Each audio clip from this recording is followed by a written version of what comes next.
because you know I'm smarter than you. And you know that I have a truth that you don't want to actually get to. I think that another part of it, though, is that they pander into their audience. Well, that's exactly what I'm saying. Yeah. How can we expect the audience to get smarter? I don't think they want them to. I don't think that they want them to. Or to, the plantations that you talk about. Mm-hmm. How do they get off of those? I don't think that they want them to get off of that. I don't think that they're interested in educating or finding the truth or any of that. I don't think that that's the play. I think that the play is to continue to monetize the ignorance. Yeah. I mean, I see that too, but that means no integrity. It's been holding him an unofficial boycott against the singer because what he overtly did about talking about his oldest 3 children. But now they're saying that Brian McKnight concert tickets are selling for half price. They can find them on Groupon. They say people ain't buying these tickets no more because people still upset. Make an apology to them in an effort to resolve that and then slowly build myself up. But you keep getting into these public spats, with your kids, and it's just terrible. It make it look like you don't have a heart. The way it really is just the type of person he is, though, Rickey. He's just not a very kind person. And you know this from experience.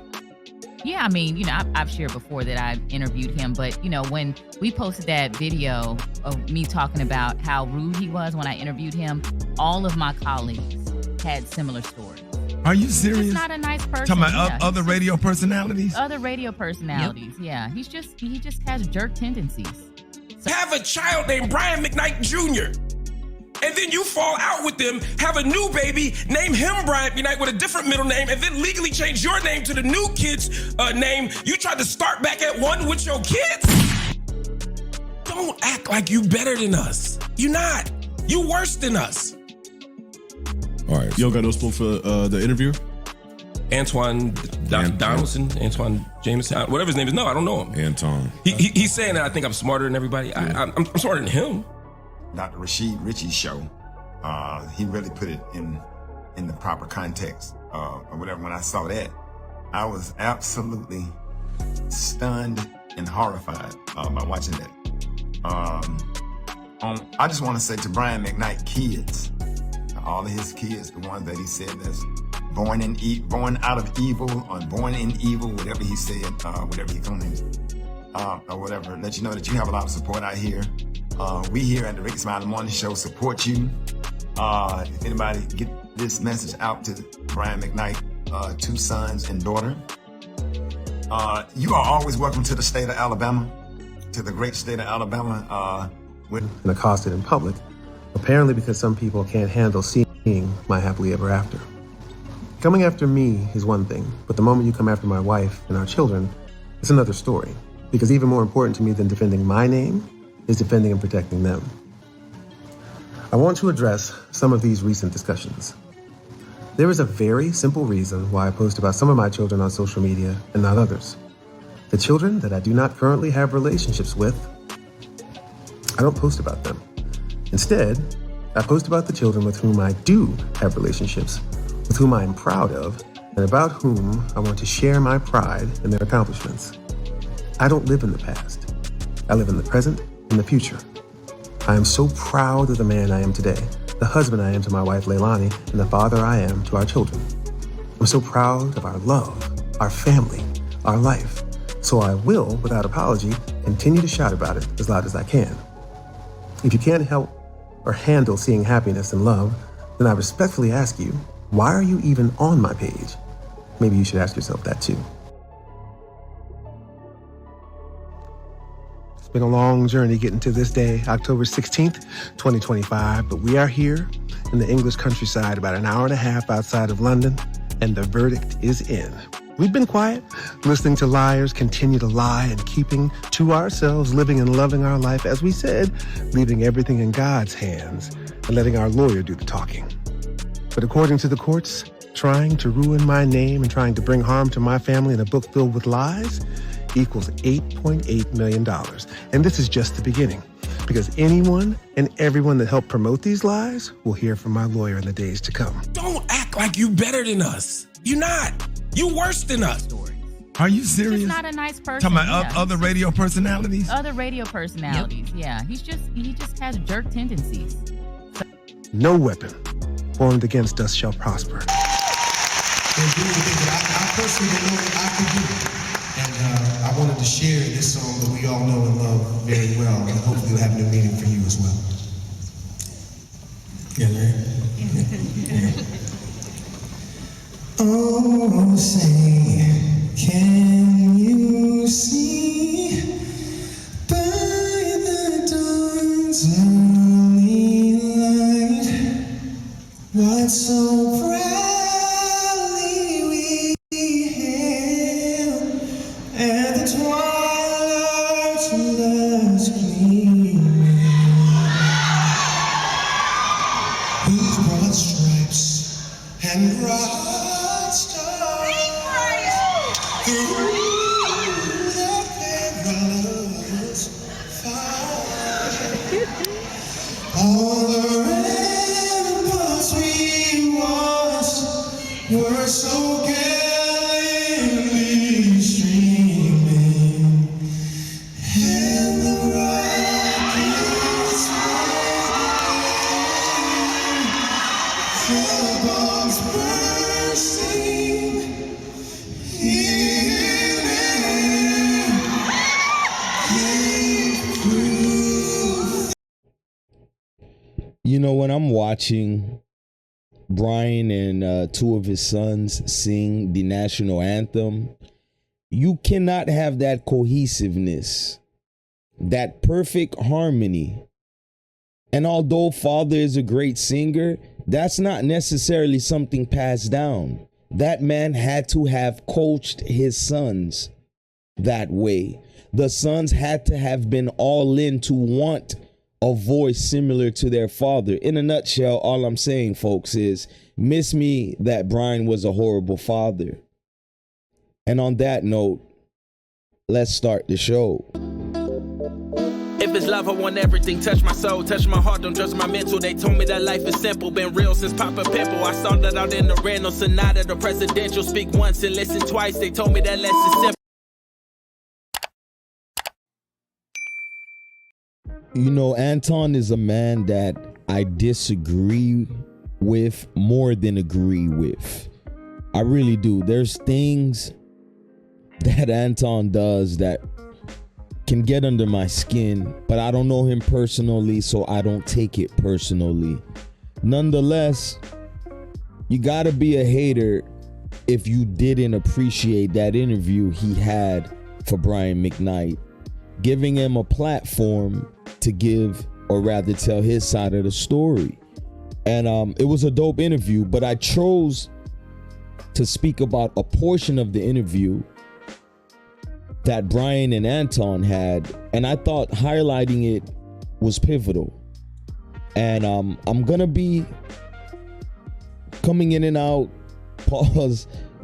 commenting on it, that is, throughout the video, but just a few times so it can hit what it needs to hit, man. Because I thought this portion of the interview was really the nitty-gritty, and it expounds into other areas that we really don't speak enough, and that being when Brian was addressing the Rickey Smileys of the world, the Marc Lamont Hills, Joe Buddens, and I'm just throwing this name in, the Roland Martins. And I almost feel like, Brian, you might have to throw in your own name, because when you pander and pander and pander, these are the results, gentlemen. My father used to tell us, man, a man doesn't do too much explaining, because the message gets lost in that nuance. And I see. So without a further ado, let's get into this video. Because you know I'm smarter than you. And you know that I have a truth that you don't want to actually get to. I think that another part of it, though, is that they pander into their audience. Well, that's exactly what I'm saying. Yeah. How can we expect the audience to get smarter? I don't think they wanted to. I don't think that they wanted to. Or to, the plantations that you talk about. Mm-hmm. How do they get off of those? I don't think that they want them to get off of that. I don't think that they're interested in educating or finding the truth or any of that. I don't think that that's the play. I think that the play is to continue to monetize the ignorance. Yeah, I mean, I see that too, but that means no integrity. What I'm here to show everyone is that this is what integrity looks like. Yeah. because I could very easily lie to you and try to make things better. But that would mean that I'm lying to myself. How can I look my wife straight in the face? She's been there from the beginning. Yeah. I mean, listen, I'm 100% transparent. This is not edited whatsoever. This is just straight up exactly giving it to you real. I will tell you that I asked Brian, is it anything that you don't want me to talk about or ask you, and you didn't object to anything? You can ask me anything that you want. So you don't, from the very beginning, I don't know. I don't see anything. Anton, I've been getting interviewed since I was 20 years old. Yeah. My life has been, look back and love me, hate me, whatever. It's fine. I'm good. But if you would do me a favor, just take 5 seconds and actually go back and look and see who I am. I saw something yesterday that said, this guy's had a clean cut image for years and years and years and years and years and years and years. And then all of a sudden this thing happened. And that was by design. They knew. This is what I was saying. Brian, as he alluded to, as he stated, had this clean cut image. I'll go further. Brian McKnight was a poster child in the black community and in the nation at large as what a real man is. A man that wasn't supposed to be afraid of expressing himself, especially the love of a woman, his family. And look, I'm not a spring chicken, but growing up, this is what women would point to. Not necessarily just Brian solely, but the man that we thought he was or is, depending on who you are, that was forced down our throats through radio play, through concerts, performances, live shows, etc. Every time this man had an interview in the past, people came to listen. People respected Brian. But Brian, once again, people in general, this is not about race, but people in general, I have to say this though, y'all, especially in the black community, loves the downfall. The clean-cut image in most minds is a facade. It gotta be something else there. We can't just have you being this great guy, buddy. You gotta have some skeletons in your closet. If they put this out there, it would make people feel a certain way. And that no one would go, well, not no one, because my fans are my fans. My fans are diehard, for sure. Absolutely. But there'd be these other people who would run with it and make it into something that it's actually not. And keep it going. 6 years of this? Listen, let me say this, and then I want to get your final thoughts. I don't take these people serious, and I'll tell you why. Some of the exact same people, because I've done some of the research, some of the exact same people that have some of the most negative things to say and will not even seek the truth are some of the same people that support some of the most egregious people and things that I've ever seen in my entire life. And I'm not going to name them names because this is not about them, but the level of hypocrisy I can't stand is it. crazy. So I don't I don't believe people. I don't take them serious. But here's the thing. That's fine and good on social media. But when you see it translate in real life. No, that's true. When absolutely. Someone sees my wife and they get aggressive with her because they think that she's standing by a man who abandoned his black children. Yeah. That's a problem. I agree. When our daughter Julia's out of the club and she has to have security because the women know who she is now. They take it too far. It's gone beyond just something. Somebody says, we should get the guy who got Charlie Kirk to get Brian McKnight. Yeah, that's crazy. That's insane. That's absolutely insane. That somehow I'm worse than R. Kelly or worse than Diddy or worse than. Well, you naming some of them. Now that we there. Yeah. But this is what they're saying. Yeah. And what did I do? Nothing. Yeah. I went on to live my life and I fell in love. And well, that's why I embrace being the villain. See, Brian, you too nice. You too nice. I don't mind. You know me, I'll go into the mind. You know what? If it was just me, I wouldn't either. I'll burn a whole building down. I don't care. There's other conversations to be had just about, what it's like to start as an R&B act. Yeah. And then cross over. Yeah. And the ramifications of that. There's so much more that we didn't touch on. But I plan on doing this again. And there you have it. Brian, from the horse's mouth himself, is trying to appease to, I'm guessing, his non-fans, people that never really took the time to hear his side of the story about all of these allegations that came out. End of the day, we probably still really don't know the 100% accurate truth, but it is refreshing when someone comes out here and do their best to play damage control. If you are truly a fan of his, which personally, and I don't mean to segue into this, but I wasn't necessarily the biggest Brian McKnight fan.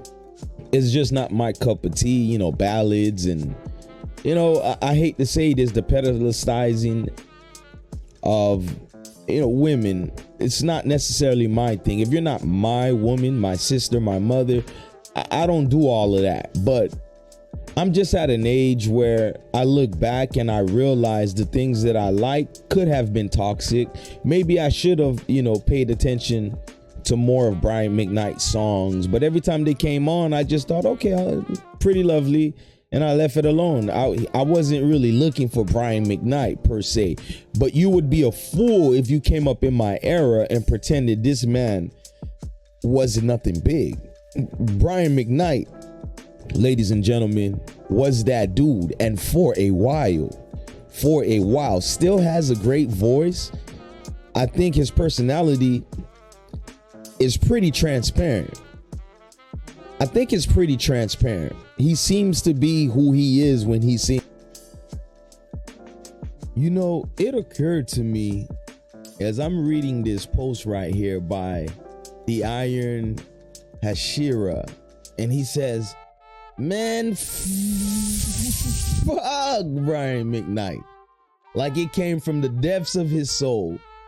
And I had been on X trying to gauge the temperature of this latest Brian McKnight interview. And like I said, man, I just realized, man, a lot of you brothers need hugs, man. Y'all need some hugs. And then I think of a lot of guys I met, especially in the neighborhood where I grew up, even in the neighborhood where I'm living now, you know, still in my childhood realm of things, I've come across many black men who had no fathers, whose fathers are probably dead, who I know personally, whose fathers are in prison, all type of circumstances where they didn't have what I had. A pops that was right there. Now, me and my pops didn't have necessarily the most tightest relationship, the best relationship, but he was a man and a father, and he was there. I know many men who didn't have that, and they don't walk around here bitter, feeling like a victim.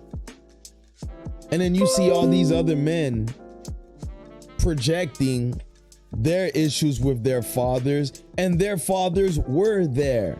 Their fathers did support them. And I thought it was very interesting. It's like a lot of the young men and older men who actually had fathers in the home are very ungrateful. If my dad didn't buy me another car, gave me another $1,000, he's a deadbeat. Versus the black men that I know who had fathers that had their own, you know, whatever it is. Maybe life dealt them a bad hand, but their fathers had issues where they weren't around as much. Those guys actually are great men that I meet. I'm not saying this is for everyone, and I get it. The exception does not make the rule, but I'm just being honest. I meet more ungrateful black men who actually had their fathers versus the black men who didn't have their fathers. And instead of hating their dads, they project into being better fathers for their children, their sons, their daughters. They don't go around and want to have a pity party. That's what I think of when I think of Brian McKnight's sons. That's what I think. I think his sons were very privileged, spoiled, and to a fault, that's Brian's fault, but nonetheless, very ungrateful. And a lot of the men that are running out here spewing all of this hateful rhetoric about Brian, it's like, bro, we don't know this man in real life. Whether you want to disagree with Brian or agree with him, the point is we don't know him. So where does this motivated energy comes from? And it leads me to think a lot of y'all need a hug, therapy. You're going through things. And it's like, pull your skirt down, homie. It's never that deep when it's on the internet. Never that deep. It goes hand in hand. But what say y'all about the interview? I thought it was pretty dope. Go on the Anton Daniels channel. The entire interview is there. It's really great, man. Anton, I think, did a great job. Despite if you like Anton or not, because some of y'all can't really get beside yourself and really be honest about anything. I will say this, and unapologetically, Anton did a great job. And I just respected the fact, as a black man, Anton gave another black man a space to give his stories, because that is dwindling nowadays. You feel me? If you're not a part of the alphabet community, if you ain't part of the panderer community, man, they ain't really trying to hear a black man speak his truth. So I thought Anton was dope for that. But what say y'all in the comment section? Spike Lee this joint, man. Don't forget to like, share, comment, and subscribe. Do the right thing, y'all. This was Gravitating Away on We Need a Reset TV. And all of you leftist, democratic males that are always pushing an agenda, and y'all know who they are, y'all need a fucking reset, man. We tired of y'all. I'm out.